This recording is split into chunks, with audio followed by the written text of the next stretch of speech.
So, Paul, an eventful afternoon at Holker Street this afternoon. Your feelings about the game today? Yeah, it's difficult to put words to what we've just seen, really. I thought Barrow deservedly went in front. Second goal was a bit of a killer, just before half-time. I thought we came out second half, wind was with us, and actually that made a big difference.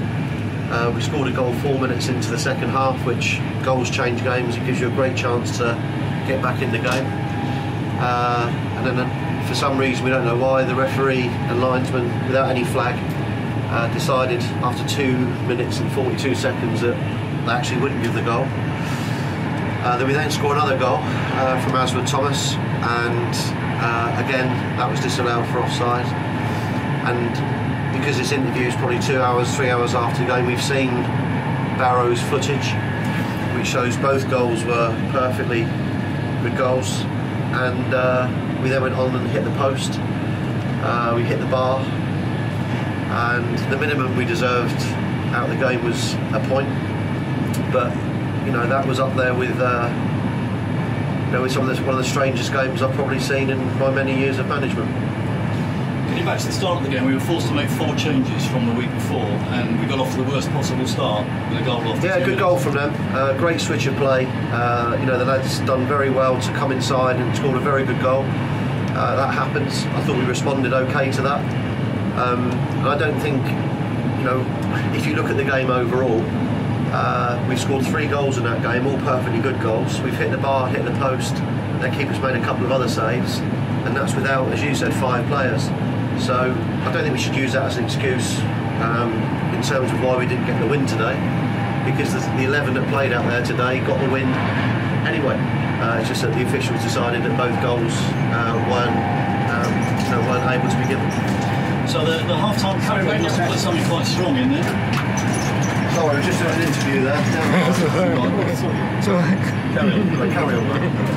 Do you want to stop that, Robert? So as you say, the second goal was a killer, Dos, but the half-time interval, you must have said something very strong to the players, because we came out with a lot more purpose, much more incisive in the second half.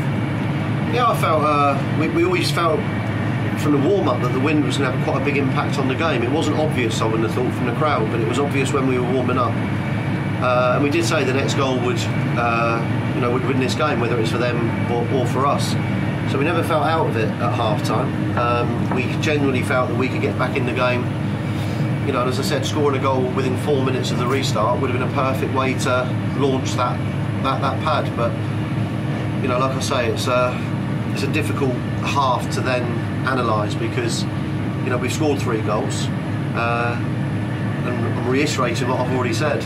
We've also hit the post, hit the bar, and we've made our feelings known to the assessors and to the referee after the game, but unfortunately that doesn't do you any good. So you've got to dust yourself down and get on with it.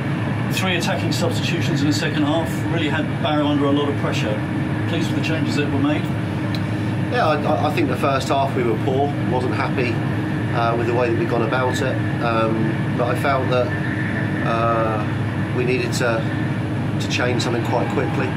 I thought Taylor and Cadogan come into that area and created lots, certainly Kieran as well, created lots of good opportunities. But our set pieces were good today. That's where the goals came from.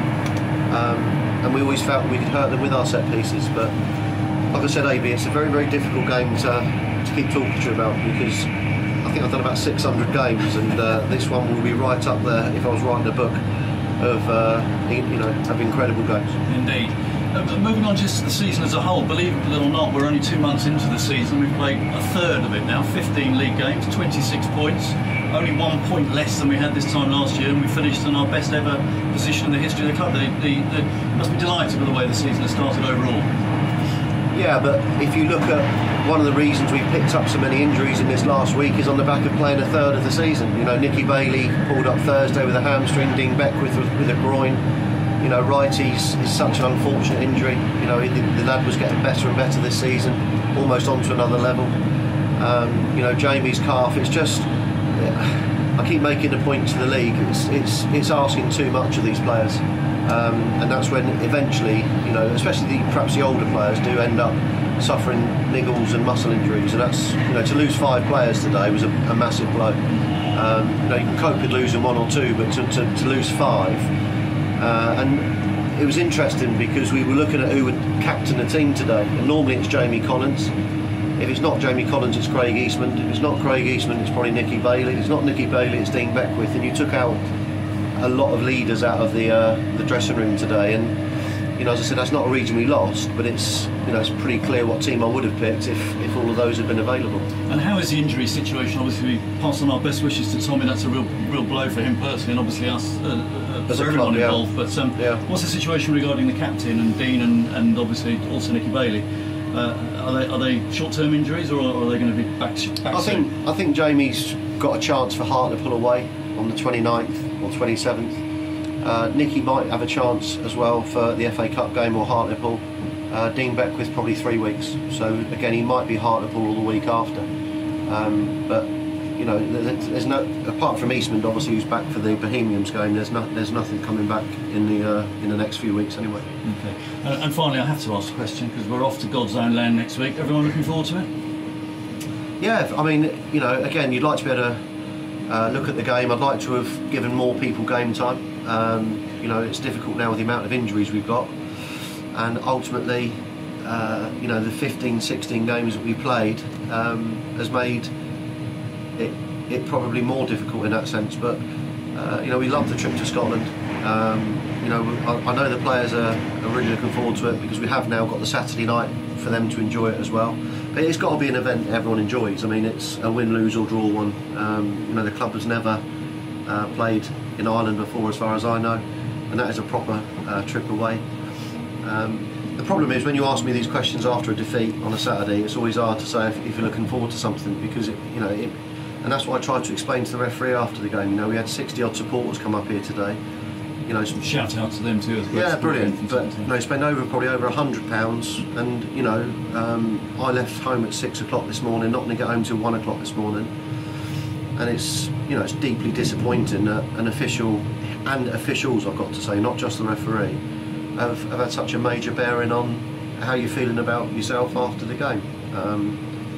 You know, they couldn't explain to me after the game either. They had no idea why they gave the decision they gave for the first goal. The linesman didn't put his flag up. The referee was running towards the halfway line, as was the linesman, and the Barrow players were thinking it was a foul on the keeper, which it wasn't. And then they say to me that it's offside, and it's a hard one to take. You know, like you say, you've seen all the boys travelling up and back today, and you know, it's a bit of pill to swallow. So it's fun to commentate on as well. Well, I can imagine it was. You know, and it's, as I said, it's hard to be all jolly about the trip to Dublin in a week's time, but yeah, it's going to be a great occasion for the club. Hopefully there'll be a big crowd there. Bohemians have done superbly well as well, haven't they? Good side. Excellent side. You know, we just need a few numbers back really to make it as competitive as I'd like it to have been. You know, it gives other people a chance. Okay. Thanks very much, Dos. Cracking start to the season. See you next week. Cheers.